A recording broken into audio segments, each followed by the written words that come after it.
안녕하세요. 저는 지옥의 불구덩이에 빠질 뻔했던 40대 남자입니다. 한때 전 사랑하는 사람과의 결혼을 앞두고 꿈과 희망으로 가득 차 있었습니다. 그 사람과 함께라면 어떤 어려움이 있어도 평생을 행복하게 살 수 있을 것 같다고 생각했어요. 하지만 불행히도 제 모든 기대를 산산이 부숴버리는 사건을 겪게 됐습니다. 정말 사람이 이렇게 뻔뻔할 수 있나 싶게 제 믿음을 완전히 박살내더라고요. 여러분도 제 이야기를 들으신다면 아마도 분노를 참지 못하실 거예요. 다행히 전 그들에게 당한 만큼 그대로 되돌려 주어서 어떠한 미련과 후회도 남지 않았지만 그들이 준 상처는 흉터로 남아버렸네요. 혹시 저처럼 비슷한 상황을 겪고 계신 분들에게 제 경험이 작은 위로가 되길 바라는 마음으로 이렇게 제 사연을 전해봅니다. 저는 이남 일녀 중 장남으로 태어났어요. 저희 부모님은 타고난 성품이 원체 조용하시고 차분하셔서 삼남매가 있는 집이었지만 절간처럼 조용한 집이었죠. 제가 학원에 갔다가 저녁 때쯤 집에 들어오면 불 꺼진 집이 너무 적막해 마치 빈집처럼 느껴지곤 했으니까요.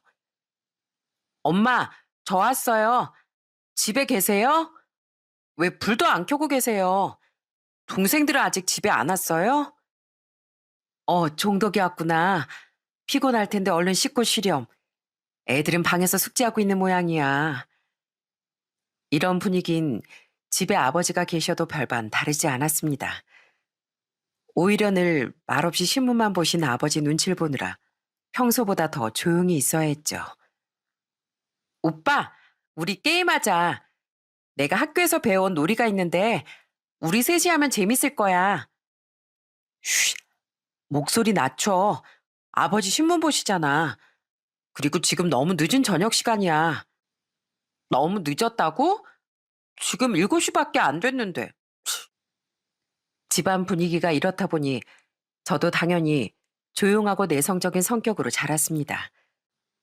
학교 다닐 때도 반에 있는 듯 없는 듯한 학생이었고, 대학교 때도 흔한 휴학 한 번 안 하고 공부만 하다가 졸업을 했어요. 야, 종덕아, 우리 대학을 4년 내내 같이 다녔는데 어떻게 말 한마디 못 놔둬봤냐? 네 목소리마저 까먹겠다. 내가 원래 좀 조용해서 졸업 축하해. 직장에 가서도 넌 잘 지낼 거야. 성격이 좋으니까. 참 웃긴 녀석이네. 그래, 너도 졸업 축하해. 회사 가선 제발 말 좀 하고 지내라. 어? 하지만 졸업 후 첫 직장에 들어가서도 상황은 크게 달라지지 않았어요. 동료들과 어울리는 법을 몰라 혼자 점심을 먹기 일쑤였고 퇴근 후에도 불 꺼진 집으로 들어가는 길은 늘 쓸쓸했으니까요. 하지만 이렇게 재미없고 뻔하기만 했던 제 인생을 완전히 뒤바꿔준 사람을 만나게 되었네요. 저는 기술직으로 일하고 있었는데 그때가 제가 한 직장에 다닌 지도 벌써 10년이 흘렀을 때였습니다. 과장님은 퇴근하고 맨날 뭐 하세요? 회식 자리에도 잘 안 오시고 연차 내고 어디 여행 가신다는 말도 못 들어본 것 같아서요. 뭐 퇴근하면 집에 가서 씻고 바로 잡니다. 딱히 할 게 없어서요. 휴가 때도 뭐 거의 집에 있고요. 네? 진짜요? 그게 뭐예요? 과장님 연봉이 얼만데 그렇게 재미없게 지내신다고요? 안 되겠어요, 과장님. 저 한 번만 믿고 소개팅 한번 받아보세요. 과장님의 그 단조로운 일상을 단번에 바꿔줄 사람이 있거든요. 어느 날 회사 막내 직원이 꼭 소개해주고 싶은 사람이 있다며 소개팅을 받으라고 성화였습니다. 사실 대학 때 딱 한 번 미팅이란 걸 해본 적이 있는데 그때 기억이 그리 좋지 않았어요. 그 미팅 자리에 나간 친구가 얼굴만 보자면 정말 추남이었는데 말솜씨가 좋고 매력이 있는 친구라 상대편 여자들에게 몰표를 받더라고요. 저는 물론 꼬다둔 보리자루였고요. 어머, 이 오빠 자세히 보니까 생긴 것도 완전 매력있게 생긴 것 같다. 저요? 감사합니다. 네? 오빠 말고요. 옆에 말 재밌게 하는 오빠요. 가만 보니까 이 오빠 자의식 쩌는 스타일이네. 말 한마디도 안 하고 있었으면서 오빠 매력 있다고 칭찬한 줄 알았어요? 전 순식간에 미팅 자리에서 웃음거리가 되었고 얼굴이 잘 익은 홍당무처럼 벌개졌습니다. 종덕아, 우리 2차 갈 건데 너도 갈 거야? 난 말이지. 에이, 이 오빠가 설마 가겠어요? 1차에서도 재미없게 앉아만 있었는데. 결국 모두 2차를 가는데 저 혼자 집에 쓸쓸히 돌아오고 말았죠. 미팅, 소개팅에 대한 이런 아픈 기억은 저를 더더욱 소심하게 만들었습니다. 벌써 제 나이가 40이 다 돼가는 나이였는데 20대 때 두어 번 짧게 만난 것 빼곤 특별한 연애 경험도 없는 상태이긴 했거든요. 그런데 막내 직원이 옆에서 자꾸 소개팅을 받으라고 조르니까 저도 그제야 재미없는 제 인생을 다시 돌아보게 됐습니다. 하긴 이 나이까지 결혼은커녕 제대로 된 연애도 못 해봤으니 남들이 보기에도 얼마나 답답한 사람으로 보였겠어. 그래서 정말 고심 끝에 소개팅 자리에 나가게 되었어요. 그리고 소개팅 상대로 나온 여자를 보고 정말 큰 문화 충격을 받았답니다. 우리 재미없게 커피는 그만 마시고 차라리 술 한잔하러 가는 거 어때요? 제가 자주 가는 술집이 있는데 거기로 가요. 상대는 정말 쾌활하고 화끈한 여자였습니다. 카페에서 인사만 겨우 나눴는데 바로 술집을 가자고 하더라고요. 저는 얼떨떨한 기분으로 앞장서서 가는 상대의 뒤를 졸졸 따라갔어요. 여잔 술집에 도착하자마자 소주 한 병과 맥주 2병을 시키더니 바로 폭탄주를 말아서 원샷을 때렸어요. 그쯤 되자 감탄이 절로 나오더군요. 뭐 하고 계세요? 술 못 드세요? 에이, 그러면 진짜 재미없는데. 아닙니다. 술 먹습니다. 저도 한 잔 말아주세요. 그렇게 처음 만난 여자, 만난 지 30분 만에 술을 먹게 된 전, 난생 처음으로 만취라는 걸 경험해 보았어요. 종덕 씨 술 잘 드시네요. 처음엔 왜 내숭 들었어요? 그러지 말고 우리 3차 가요, 3차. 못 믿으시겠지만, 저 이렇게 술 먹어본 거 처음입니다. 3차 좋죠. 3차도 제가 쏩니다. 막내 직원의 말처럼 그녀는 정말 고리타분했던 제 인생을 완전히 뒤흔들어 놓았어요. 전 단숨에 그녀에게 빠져들었죠. 재은 씨는 정말 재밌는 분인 것 같아요. 말씀도 잘하시고 재밌으시고 남들과 대화도 잘하시고요. 오빠, 우리 알게 된 지가 벌써 몇 달째인데 이제 말 좀 편하게 하면 안 돼요? 언제까지 그렇게 존칭할 거예요? 전 그냥 오빠라고 부를게요. 괜찮죠? 그녀는 절 오빠라 부르며 친근하게 대해주었지만 저와 같은 마음일 거라는 자신이 없었습니다. 그래서 고백할 생각도 못하고 계속 그녀 곁을 맴돌고 있었죠.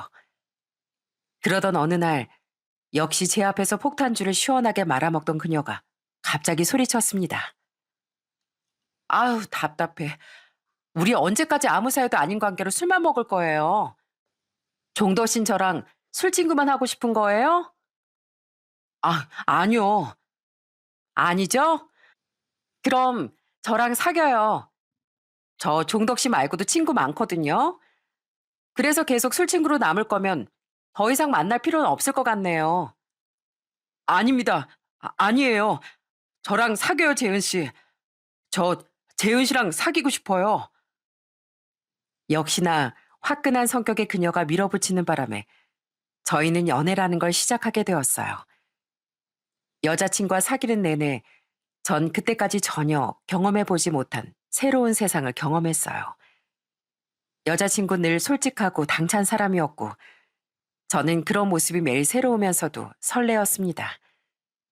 그녀는 절 끌고 다니며 술집이나 맛집을 찾아다녔고 전 그저 그 옆에 있는 것만으로도 세상을 다 가진 듯 행복했습니다. 오빠, 나 이거 다 시켜도 돼?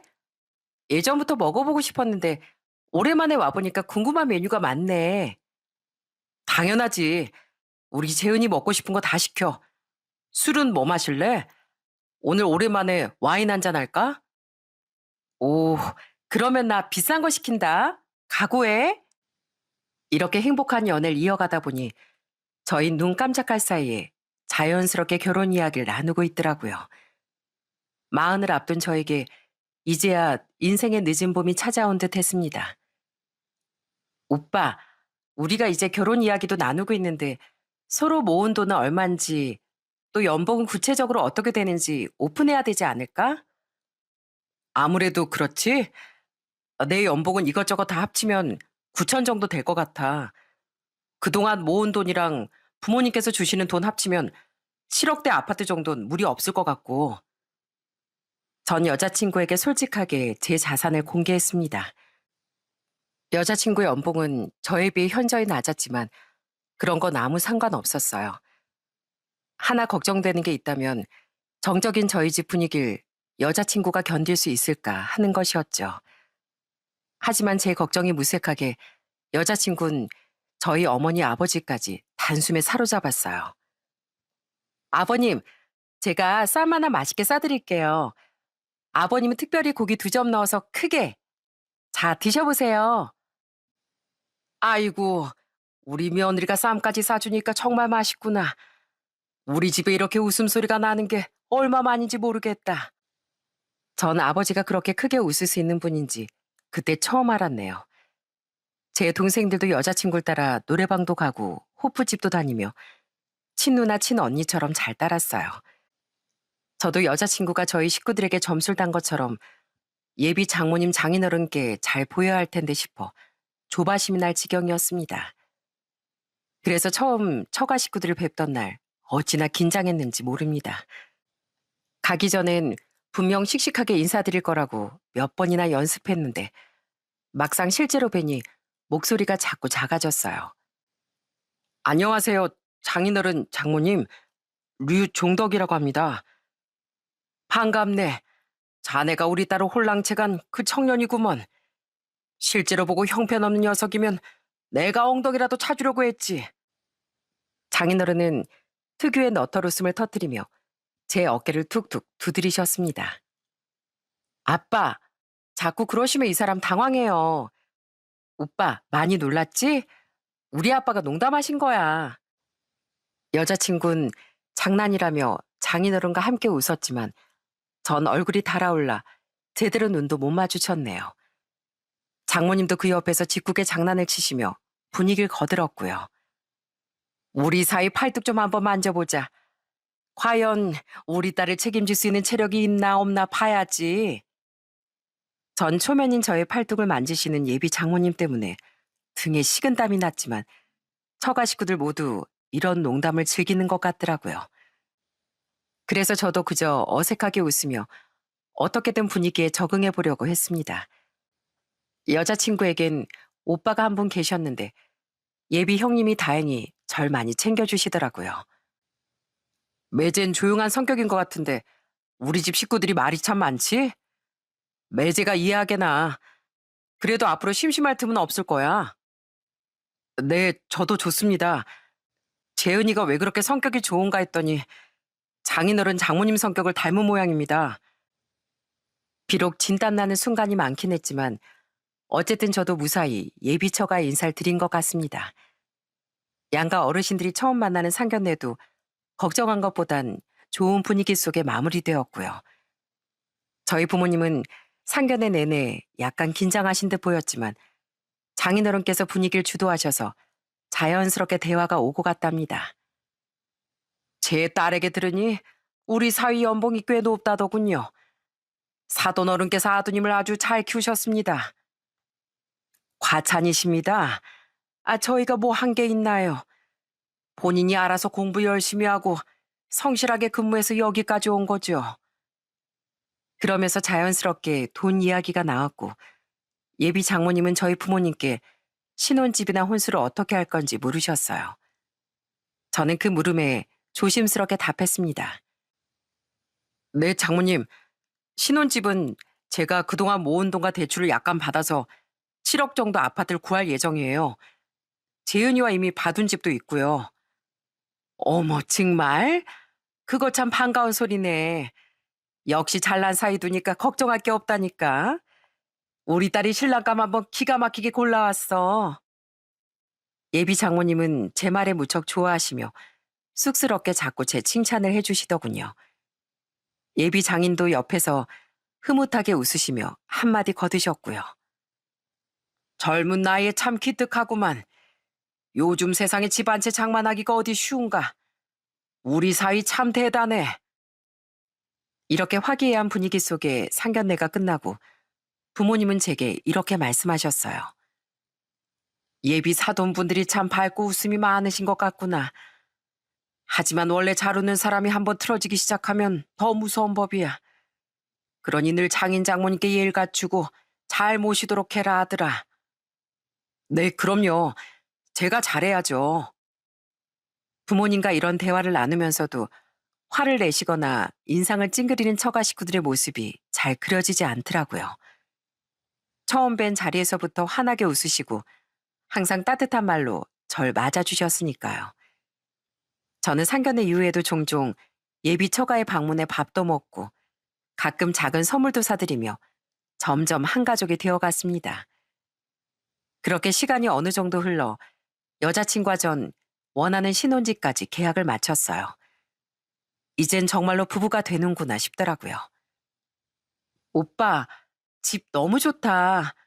우리 앞으로 행복하게 잘 살자. 결혼하더라도 지금처럼 항상 내 편이 되어줄 거지? 그럼 당연하지.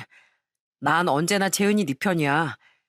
난 앞으로 당신과 나중에 태어날 우리 아이들을 위해서 살 거야.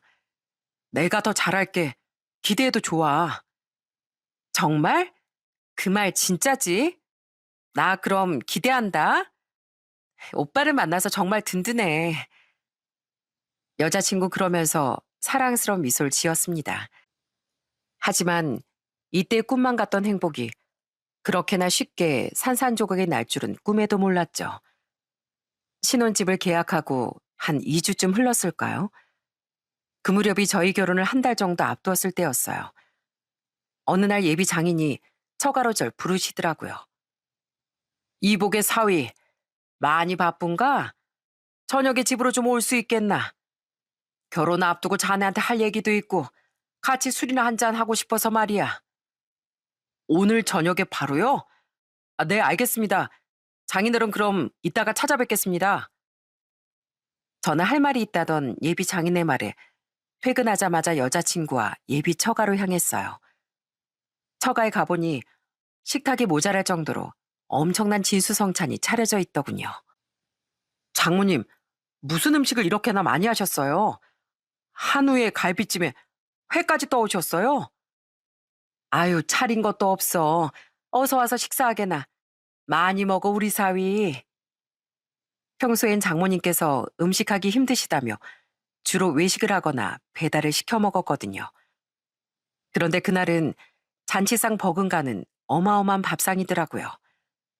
그것뿐 아니라 형님께선 아끼는 술이라며 고급 술까지 한 병 오픈하셨어요. 매제, 이거 진짜 중요한 순간에 마시려고 아끼고 또 아껴뒀던 술이야. 오늘 같은 날 마시는 게 딱이겠다 싶더라고. 오늘이 대체 무슨 날인가요? 형님, 장모님께서 음식도 이렇게나 정성스럽게 해주시고 제 생일에도 이렇게 대접받아 본 적이 없는 것 같거든요. 아, 일단 자세한 거 묻지 말고 술이나 먼저 한 잔 받게나. 아버지, 술 한 잔 하셔야죠. 장인어른은 기다렸다는 듯 형님께 술을 받으시곤 제 잔에도 술을 가득 채워주시며 호탕하게 웃으셨어요. 그래, 오늘은 말이야. 우리 사이가 진짜 우리 가족이 되는 날 같은 기분이 드는구먼. 자, 한 잔 하세. 그렇게 시작된 술자리는 자정을 넘어서까지 이어졌습니다. 저도 술이 어느 정도 취해서 알딸딸한 기분이었고요. 예비 장인은 연신 술을 드시다 드디어 오늘 저를 부른 이유를 말씀하셨어요. 대체 무슨 말씀을 하시려 그러는지 그제까지 웃고 계시던 장인어른의 표정이 살짝 진지해졌어요. 사위, 내가 오늘 이렇게 자리를 만든 이유가 있다네. 우리 딸 잘 부탁한다고 이미 수십 번도 더 말했지만 오늘은 한 가지만 더 이야기하고 싶어서 말이야. 네, 말씀하십시오, 장인어른. 재은이 걱정이시라면 저도 다시 한번 말씀드리겠습니다. 인생을 살면서 어떠한 일이 있더라도 제 아내가 고생하는 일 없도록 제가 옆에서 꼭 잘 지키겠습니다. 저는 나름 씩씩하게 대답했습니다. 하지만 예비 장인도 형님도 쉽게 본론을 말씀하지 않더라고요. 이 얘긴 아버지가 하시는 게 맞는 것 같네요.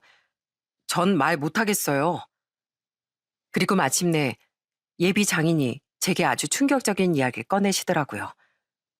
저는 그 이야기를 듣자마자 제 귀를 의심할 정도였어요. 사실 우리한테 빚이 좀 있네.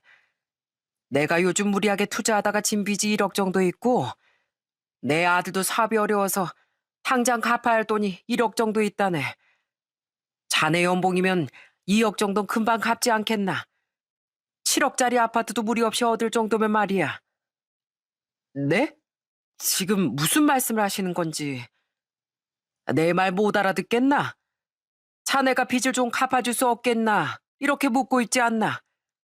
나도 이제 은퇴했고 그 빚 못 갚으면 이 집마저 넘어가게 생겼네. 내가 자네를 얼마나 아들같이 생각하는 줄 알지? 그러니 자네가 이번 한 번만 도와주게. 그래, 매제. 내가 요즘 사업이 너무 힘들어서 그래. 나도 자네를 친동생처럼 대하겠네. 그리고 내가 이 은혜는 언젠가 반드시 갚을 거야. 그러니까 아버지 빚이랑 내 빚이랑 해서 2억만 어떻게 안 되겠나? 저는 뻔뻔한 두 사람의 말을 들으며 정말로 기가 막혔습니다. 옆에서 이야기를 듣고 있던 예비 장모는 제 표정이 어두워지는 걸 보고 갑자기 냉장고에서 한우를 더 꺼내왔어요. 사위, 먹고 싶은 거 더 없어? 말만 하게. 아까 보니까 고기 잘 먹던데 내가 고기 좀 더 구울까? 이거 2 플러스 한우야. 전 일말의 기대감으로 여자친구를 쳐다봤습니다. 적어도 여자친구는 예비 장인의 무리한 부탁을 막아주겠지 싶었어요. 하지만 이 사람들이 다 한 가족인 이유가 있더라고요.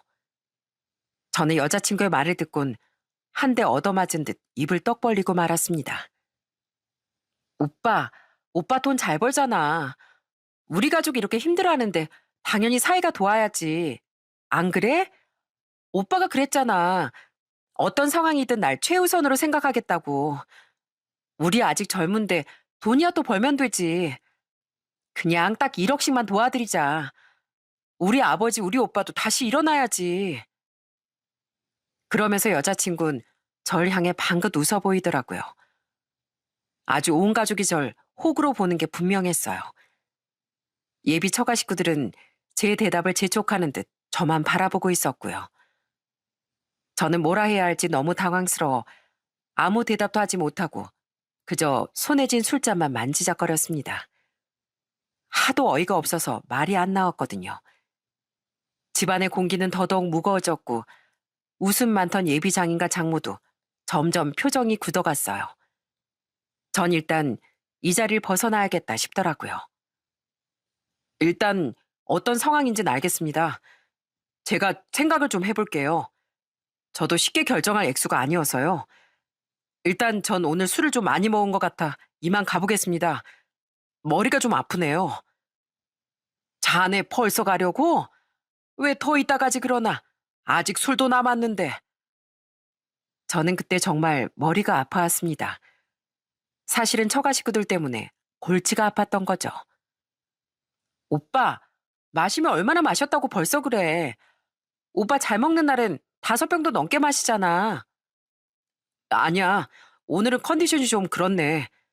그럼 나 먼저 가볼게. 당신은 처가에 더 있다가 와. 알겠어. 그러면 대리 불러서 오빠 먼저 가. 난 하루 자고 갈게. 집에 가면서 전화할게. 여자친구와 예비 처가 식구들은 제 마음을 아는지 모르는지 주차장까지 배웅을 나왔습니다. 저는 그런 그들을 뒤로하고 아주 복잡한 심경으로 예비 처가를 떠나왔네요. 그렇게 신혼집에 도착해서 씻고 자리에 누워도 도무지 잠이 오지 않더라고요. 드라마에서나 듣던 일들이 나한테 일어나는구나. 도대체 날 뭐로 봤으면 빚을 갚아달란 소리를 했을까? 그것도 한 명도 아니고 둘씩이나. 상견례를 할 때만 해도 분위기가 화기애애했고 서로 덕담도 주고받았는데 단 몇 시간 만에 그 좋은 기억들과 제 미래가 완전히 빛이 바래는 느낌이었어요.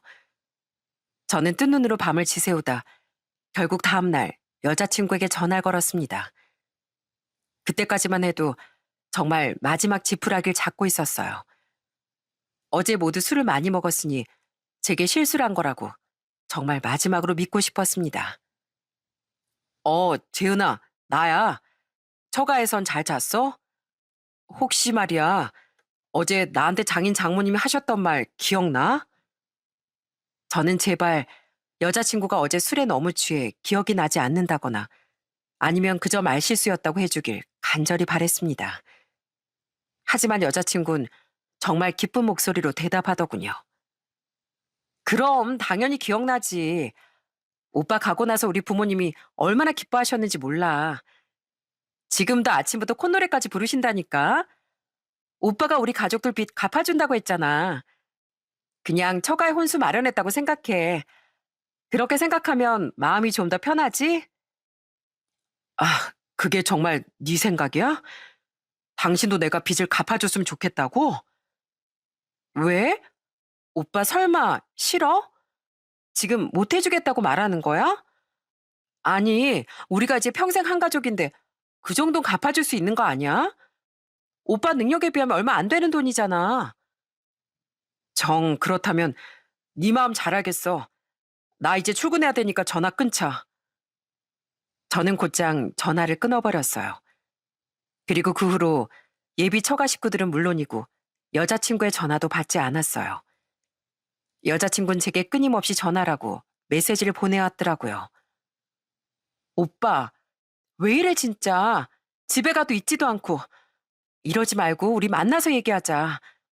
설마 우리 집 빚 얘기 때문에 그러는 거면 오빠 진짜 쪼잔한 사람이야. 알어? 다른 남자들은 능력 되면 처가 식구도 집까지 해주던데 당신 진짜 그거밖에 안 되는 사람이었어? 저는 여자친구의 문자 메시지를 보고 머릿속에 어떤 선 하나가 뚝 끊어지는 느낌이었어요. 제가 아무리 말수가 적고 소심한 사람이라도 마냥 바보는 아니었거든요. 전 그 길로 서류 하나를 준비해 예비 처가에 등기로 보내버렸습니다. 그리고 예비 장인에게 전화를 걸었어요. 장인은 기다렸다는 듯 제 전화를 받더라고요. 자네. 요즘 왜 이렇게 연락이 안 되나? 일전에 내가 부탁한 거 빨리 해결해야지. 나나 우리 아들이나 사정이 급해. 예. 그거 해결해야죠. 아버님 제가 처가로 등기 하나 보냈거든요. 그거 보시고 저한테 다시 연락 주십시오. 집에 뭘 보냈다고? 자네도 참, 무슨 선물까지 보내고 그래. 내가 고맙게 받겠네. 내가 자네처럼 착한 사인 본 적이 없다니까. 저는 예비장인의 그 말이 꼭 자네처럼 호구는 본 적이 없다라고 들리더라고요. 그리고 그 다음날 등기를 확인한 처가는 아주 쑥대밭이 되고 말았습니다. 왜냐면 제가 아주 친절하게도 여자친구와 제가 파혼해야 하는 이유 5가지를 적어서 파혼장을 만들어 보냈거든요. 제가 보낸 파혼장의 내용은 이러했습니다. 파혼장, 예비 처가 귀하. 류덕정 본인은 이지연 씨와의 결혼을 무효화하고 파혼할 것을 알립니다. 사유는 아래와 같습니다. 첫째, 저는 ATM 기계가 아닙니다. 처가에서 가진 술자리를 통해 전 당신들의 본심을 깨달았습니다. 절 사이라 부르며 웃고 있었지만 당신들 눈엔 제가 그저 누르면 돈이 나오는 ATM으로 보이는 모양이더군요. 전 은행도 아니고 공짜 돈주머니도 더더욱 아닙니다. 둘째, 사람보다 돈이 먼저인 집안은 정중히 사양합니다. 결혼도 하기 전에 2억씩이나 요구하는 걸 보니 절 보며 호구다라고 하시는 목소리가 들리는 듯합니다. 제 연봉이 얼마가 됐건 그건 모두 제가 피땀 흘려 번 돈이에요. 제 노력에 무임승차하실 생각이라면 정중하게 사양합니다. 셋째, 남자가 쪼잔하다.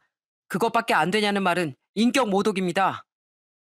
절 향해 쪼잔하다, 그릇이 작다 하시니 말씀드리는데 진짜 쪼잔한 사람은 돈을 빌려달라고 떼쓰는 쪽입니다. 그리고 넷째, 진심이 없는 웃음과 가면 속의 진실을 깨달았습니다. 처음엔 참 따뜻한 가족인 줄 알았어요. 그런데 이젠 빚을 갚으려고 연기하고 있다는 생각밖에 안 드네요. 제가 이렇게까지 의심하게 된 건 모두 당신들이 진실하지 않고 절 등쳐먹을 생각만 하고 있어서입니다. 저는 당신들의 그 유치한 각본에 놀아나지 않겠습니다. 다섯 번째, 도저히 미래를 함께할 수 없는 가치관 차이. 전 언제나 서로를 아끼고 함께 웃는 가정을 꿈꿨습니다. 그런 가정을 위해서라면 저 하나쯤은 희생할 각오도 돼 있었고요. 하지만 당신들은 사위의 돈으로 빚을 청산하는 꿈을 꾸셨군요. 서로 가치관이 이렇게 다른데 결혼은 힘들겠네요. 이상의 이유로 본인은 파혼을 선언합니다. 전 예비사위 올림. 여자친구도 이 파혼장을 읽었는지 제게 전화해서는 소리소리를 지르기 시작하더라고요. 내가 너 쪼잔한 건 알았지만 이 정도일 줄은 몰랐다. 아주 정성도 대단하네. 겨우 이런 일로 결혼을 업자는 말이야 지금? 그래, 아주 정확히 내 의도를 파악했네. 내가 만약 그날 그 술자리에 가지 않았으면 내가 어떤 취급을 받으며 살았을지 암담하다, 암담해. 평생 호구 잡혀서 너희 식구들이 사고 치는 거 수습이나 하고 있었겠지? 오히려 그때 그 자리에 날 부른 걸 고맙게 생각해야 하나? 오빠, 진정 좀 해봐. 무슨 말을 그렇게 해? 우리 딱 이번 한 번만 부탁하려고 했어. 이번만 도와주면 두 번 다시 이런 일 없을 거라고. 내가 약속할게. 그러니까 나 딱 한 번만 믿어주면 안 돼? 아니, 너희 가족 중에 날 제일 무시한 건 바로 너야. 내 돈을 우습게 생각한 건 너라고. 내가 지금 이 자리까지 올라오려고 얼마나 노력한 줄 알아? 남들 여행 가고 술 마시고 골프 칠 때 난 새님이란 소리까지 들으면서 일만 하고 열심히 돈을 모은 거야. 넌 그런 내 노력과 시간을 무시했고. 근데 뭐? 2억을 달라고? 나한테 쉬운 돈 아니냐고? 어떻게 그런 말을 해? 제가 이토록 단호하게 나오자 여자친구는 태도를 바꿔 제게 불쌍한 척 매달리기 시작했습니다. 오빠, 내 말은 그게 아니라 오빠가 그만큼 능력 있다는 말이었어. 나 오빠 없이 못 살아. 내가 어떻게 오빠 같은 사람을 또 만나겠어. 나 불쌍하지도 않아? 이대로 파혼녀 딱지 달고 살라고? 됐고, 다른 남자 알아봐. 이미 버스는 떠났으니까. 너 같은 여잔 이제 나한테 필요 없어. 저는 그 말을 끝으로 전화를 끊어버렸습니다. 그러자 여자친구는 제게 구구절절 반성문을 적어보냈어요.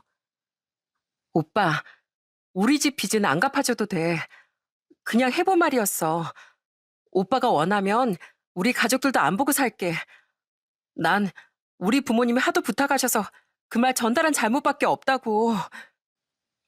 이에 질세라 예비 장인 장모도 말을 교묘하게 바꿔가며 제 마음을 돌리려고 했습니다. 사위, 왜 그렇게 차갑게 굴어? 그러면 알겠네. 1억씩 말고 5천만 원씩만 갚아주게. 그럼 둘이 합쳐서 1억이니까 그 정도는 괜찮지?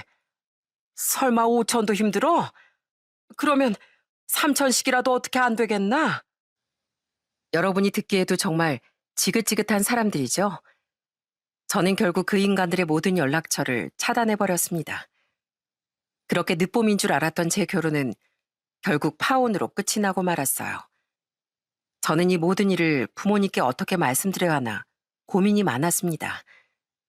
매일같이 부모님께 연락을 드리던 여자친구가 소식이 없자 부모님도 무슨 문제가 있다고 예상하신 모양이었어요. 종덕아, 너희 요즘 잘 지내는 거니? 집 계약한 지도 얼마 안 됐는데 결혼이 어떻게 진행되고 있다는 소식이 없는 것 같구나. 혹시 무슨 일 있는 거야? 어머니, 사실 말씀 못 드린 게 있어요. 저 파혼하려고요. 아니, 파혼할 겁니다. 뭐? 파혼? 그게 무슨 말이야? 알아듣게 얘기 좀 해봐. 저는 부모님께 두 얼굴의 예비 처가에 대해 모조리 말씀드렸어요. 부모님은 누구처럼 호들갑을 떨지도 그렇다고 절 나무라지도 않으셨죠. 그 사람들이 그런 인간들인 줄 정말 몰랐다. 아주 파렴치한 인간들이네. 그래도 우리 아들이 단호하게 잘 대처한 것 같아 다행이구나. 혼자서 마음고생이 얼마나 심했을까. 앞으로도 그런 일 있으면 혼자 끙끙 앓지 말고 언제든지 우리한테 털어놔. 미리 말씀 못 드려서 죄송해요. 사실 마음의 상처가 너무 컸어요. 제 나이가 이제 40인데 이런 일을 겪고 누굴 믿고 살아야 하나 싶었어요. 어머닌 제 깊은 한숨을 묵묵히 들으시더니 그저 집으로 와서 밥이나 먹자고 하셨습니다. 저는 그날 저녁 무거운 발걸음으로 부모님과 밥을 먹었어요. 어머닌 제게 다른 건 묻지 않으시고 그저 제 손을 꼭 잡으시며 차분히 말씀하셨습니다.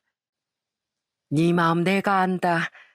그래도 우리 아들은 아무 잘못 없어. 오히려 그 집안의 진짜 민낯을 미리 알아서 천만다행이지. 결혼 전에 걸러낸 게 얼마나 큰 복이니. 아버지도 옆에서 고개 끄덕이며 덧붙이셨습니다. 그래, 네 엄마 말이 맞다. 그 인간들이 사이가 아니라 호구를 구하려 했나 보다. 세상에 어떤 막대 먹은 집안이 결혼도 안 한 사위한테 빚을 갚아달라고 해? 그것도 이 역식이나. 그런 뻔뻔한 인간들을 내가 평생 살면서 본 적이 없다. 전 그제야 한숨을 크게 내쉬며 힘겹게 웃어 보였습니다. 네, 맞아요. 이번 일을 겪고 나니까 진짜로 저 자신도 돌아보게 됐어요. 사람을 믿는 게 좀 무서워졌지만 그래도 우리 가족들이 있어서 참 다행이에요. 저에겐 언제나 조용히 그리고 묵묵하게 제 옆을 지켜주는 가족들이 있으니까요. 다시 일어날 용기를 내보려고요. 그 이후로 전 신혼집으로 계약했던 집에 혼자 들어와 살고 있습니다. 어차피 제 명의이기도 하고 대출도 제 앞으로 받았으니까요. 인테리어까지 모두 제 취향으로 싹 꾸미니 혼자 사는 것도 그리 나쁘지 않은 것 같더라고요. 혼자 살면서 저 자신에게 더욱 집중하게 됐습니다. 그리고 이젠 취미생활도 즐기며 잘 지내고 있어요. 과장님이 와인 모임을 나가신다고요? 그거 되게 외향적인 사람들이 나가는 거 아니에요? 이야, 과장님의 새로운 모습을 본 것 같아서 새로운데요? 요즘 전 와인 동호회에 나가고 있어요. 제 속을 썩였던 그 인간들 때문에 술 맛을 알아버렸다고나 해야 할까요? 밖으로 나가면 이렇게 재밌고 새로운 세계가 열려 있는데 그동안 너무 소심하게만 살아왔던 것 같습니다. 아, 전 여자친구를 제게 소개해줬던 막내 직원은 제게 미안해서 못 살겠다며 얼마 전에 근사한 와인 한 병을 사들고 왔더라고요. 과장님, 요즘 와인 드신다면서요. 이거 제 사과의 선물이니까 제발 받아주세요. 괜찮아요. 아, 뭘 이런 것까지. 저 이거 못 받습니다. 가져가서 지아 씨 마셔요. 아, 아니에요. 이런 사과라도 안 하면 제가 죄송해서 어떻게 과장님을 봬요. 저 이제 와서 하는 말이지만 정말 그런 언니인 줄은 몰랐어요. 그 언니가 평소에 술도 잘 사주고 엄청 화끈한 성격이라 차분한 과장님한텐 좋은 활력소가 되어주겠다 싶었는데 정말 몰랐어요. 죄송해요, 과장님. 이래서 중매는 함부로 서는 게 아닌가 봐요. 지아 씨 마음 알아요. 같은 사람이라도 상황에 따라 사람에 따라서 완전히 다른 가면을 쓰기도 하잖아요. 그 사람은 그냥 그렇게 두 개의 얼굴을 가진 사람이었던 거예요. 저는 괜찮다며 막내 직원이 준 선물을 돌려보냈지만 막내 직원은 한사코 제 책상 위에 와인을 두고 가버렸습니다. 작은 쪽지와 함께요. 과장님, 저 싫어하시면 안 돼요. 전 진짜 몰랐어요. 이 와인 맛있게 드시고 지난 일은 다 잊고 새 출발하시는 거예요. 화이팅! 저는 그 쪽지를 보며 그저 웃고 말았습니다. 막내 직원한테 무슨 잘못이 있겠어요? 믿음을 배신한 사람들이 잘못한 거죠. 전 여자친구와 그 가족들은 아직도 잘못을 깨닫지 못했는지 그렇게 제 욕을 하고 다닌다네요. 어찌나 제 뒷담화를 하고 다녔으면 그 소리가 제 귀에까지 들어오더라니까요. 종덕아, 나 얼마 전에 근처 술집에 갔다가 네 전 여친 봤다? 술에 완전 취해선 네 욕을 하고 있던데? 내 테이블까지 다 들렸어. 허참, 뭐라고 욕하는데? 뭐라더라. 남자가 쪼잔하고 답답하게 연락도 안 받고 일방적으로 파혼 선언을 했다나? 아마 그 자리에 전 여자친구와 함께했던 사람들은 여자친구의 편을 들어줬을 겁니다. 제가 쪼잔하고 마음이 간장종지만한 남자라고요. 하지만 뒤에선 또다시 전 여자친구에 대해 어떤 험담을 하고 다닐지는 모를 일이죠. 파혼 얘기를 남에게 꺼내는 순간 자기 얼굴에도 먹칠을 한다는 걸 그 여자는 알고 있을까요? 그게 다 본인 체면 깎아먹는 짓인데도요. 냅둬 그냥. 아직 빚 갚아줄 남자를 못 찾았나 보지. 그 사람들은 평생 어디 호구 없나 찾으러 다닐 작자들이야. 벌써 파혼한 지도 28개월 정도가 흘렀습니다. 전 이제 웃으며 그때 그 사건을 얘기할 정도로 여유가 많이 생겼어요. 제 동생들도 가끔 맥주 한 잔씩 할 때면 슬쩍 그 여자 이야기를 꺼내기도 합니다. 오빠, 다시 생각해도 진짜 조상님이 도운 거야. 그때 오빠가 결혼식을 딱 한 달 앞두고 있었을 때잖아. 다 하늘에서 오빠 도망치라고 도운 거라니까? 아니었어 봐. 그럼 지금쯤 그 인간들이랑 지옥불에서 함께 활활 타오르고 있었을걸? 야, 넌 무슨 말을 그렇게 무섭게 하냐? 그게 다 형이 눈치가 빠르고 똑똑하니까 빨리 벗어난 거지. 너 같은 맹추였어 봐. 이미 전 재산 다 뺏겼겠다. 뭐? 맹추? 오빠 진짜 말 다 했어? 큰오빠, 둘째 오빠 좀 혼내줘. 아이고, 그만들 싸워. 니들은 나이가 몇인데 아직도 애들처럼 싸우냐? 됐고 술이나 먹자. 그 사람들은 이미 좋은 안주거리가 된 것 같습니다. 제가 이렇게 사연을 보내게 된 이유도 아마 상처가 어느 정도 나아서이지 않을까요? 제 사연을 들으시는 분 중에 예비 사이나 예비 며느리를 두고 계신 분들도 많을 줄 압니다. 또 예비 처가나 예비 시댁 때문에 고민 중인 분들도 계실 거고요. 제가 말씀드리고 싶은 건 세상에 사랑만으로 결혼하는 사람들도 있겠지만 물질적인 목적 때문에 나쁜 의도를 가지고 접근하는 사람들도 너무 많다는 겁니다. 여러분들이 판단하시기에 아무리 웃는 얼굴로 다가온다고 해도 돈을 요구하는 경우가 있다면 빠른 시일 안에 그 관계를 정리하시기 바랍니다. 그것이 스스로의 미래와 마음을 지키는 길이니까요. 아들, 엄만 그래도 우리 아들이 너무 불신에 사로잡혀서 살지는 않았으면 좋겠어. 세상엔 선하고 좋은 사람들도 분명 많으니까. 어머니, 걱정 마세요. 저는 남을 불신하기보다 제 마음을 제일 먼저 살피는 방법을 깨우친 거예요. 저도 세상에 좋은 사람이 더 많을 거라고 믿어요. 요즘 제 부모님은 제가 혹여나 너무 배타적으로 사는 건 아닌지 걱정이 많으신 것 같아요.